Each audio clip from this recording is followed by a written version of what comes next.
this, and I hear all of you, it looks that we all have the same concern. The concern are the same, and we want to take this to the next level, definitely. And one person cannot do it all. That's why we all are here collectively to have the work done. Now the question is directed to Alusola, and I want Alusola to tell us what is the Africa she would like to see, or he would like to see. The Africa we want. What would you like to see from your and from the work Hello, that can you you are hear doing? me? I can hear you. Hello. All right, thank Yes. you so much for the opportunity. I've been looking forward to participating in these and hearing everyone talk. Just like you said, is a pointer to the fact that we all have, fundamentally, we all agree on some of the challenges we have. Yeah, yeah, Uh, yeah. the, the challenge I have, we sometimes with gatherings is, and I'm really, really looking forward to the action points from these and exactly what we are going to do, because that would be my first point in answering your question. That as much as we have all of these challenges, all of these things to deal with, and those are the reality, we also have to take a step further by beginning to And take strategic Paylef, actions. can you please Uh, introduce yourself briefly and where you? Oh, okay. Oh, okay. Sorry, I spoke earlier, so that was why I didn't do that. Yeah, My name is introduce Olushola yourself, Mr. Owonikoko. Aluso. So, Okay. yeah. My name is Olushola Owonikoko. I am the founder of Project Enable Africa, which basically promote digital access to vulnerable groups across Nigeria. Particularly, we have the Inclusion Hub that trains persons with disabilities in ICT skills and help them find opportunities around ICT.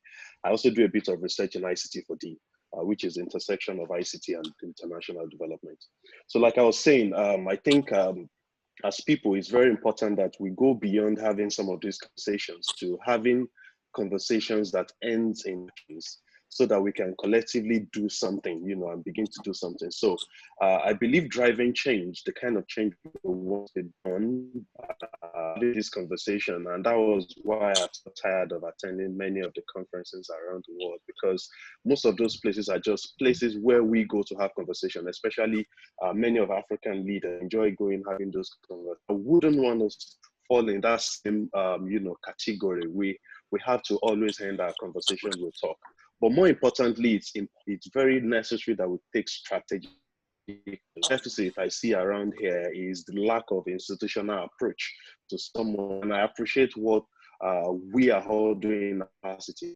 But looking at our own success or things that we do at the micro level make us think that we are doing well or successful.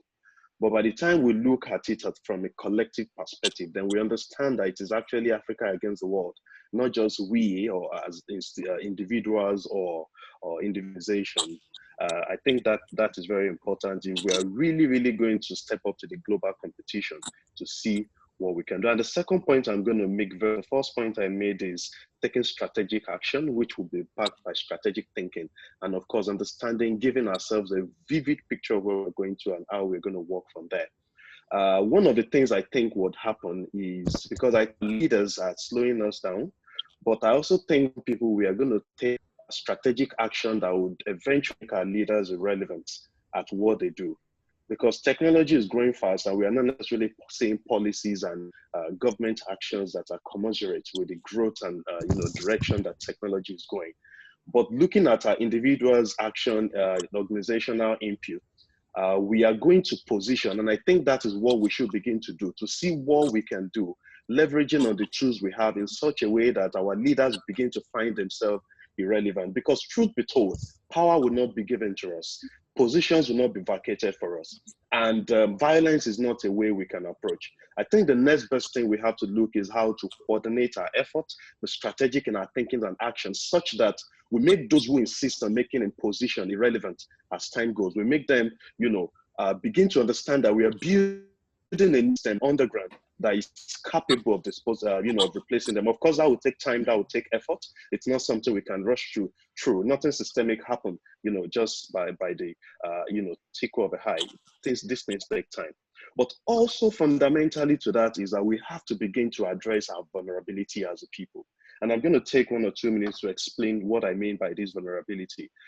When I started, growing up in Lagos, going to schools around there, it got to a point where I started having opportunity to interact with people from Africa, from across the world.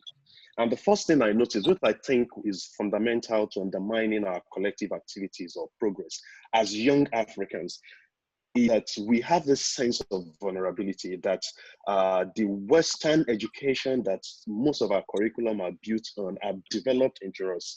And that is a feeling of inadequacy. That is, a submissive narration of who we are, or in some extreme cases, an aggressive submission. And one of the things I've understood from my own, experience in life is, albeit little, is that from a position of vulnerability.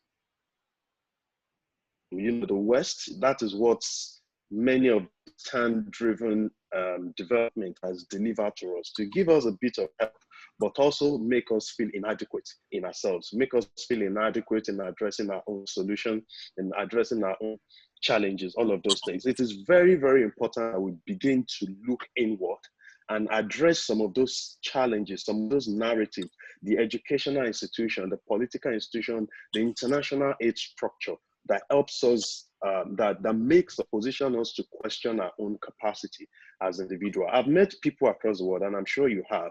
And the fundamental truth is, apart from the resources they have access, as individuals, we are not less. We are not less capable. We are not less in our thinking. Those are the kind of things that should inform our sense of, response, such that we have a healthy,